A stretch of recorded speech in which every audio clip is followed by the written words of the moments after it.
মুখোশ খুইল্লা নাও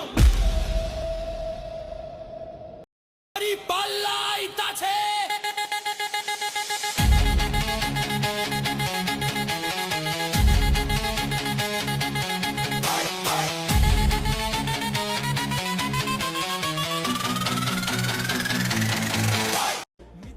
আসসালামু আলাইকুম ওয়া রাহমাতুল্লাহি ওয়া বারাকাতুহু। আমার কেন জানি মনে হচ্ছে বাংলাদেশ জামাতে ইসলাম কিন্তু বাংলাদেশের জন্য ভালো কাজ করবে।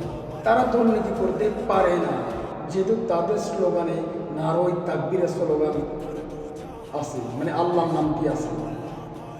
তো আপনারা বলতে পারেন যে বাংলাদেশ জামাত ইসলাম কি দোয়াত তুলসী পাতা।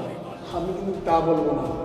আমি কিন্তু তাদেরকে ভালো বলতেছি না ভাই, তাদেরকে চেনার জন্য, জানার জন্য তারা কেমন দল, তারা দেশকে কতটা ভালোবাসে, সেই জন্যই আপনাদেরকে বলি 12 তারিখ সারাদিন দাড়ি পাল্লায় ভোট দিন, তাহলে তাদেরকে বুঝতে পারবেন যে তারা কেমন।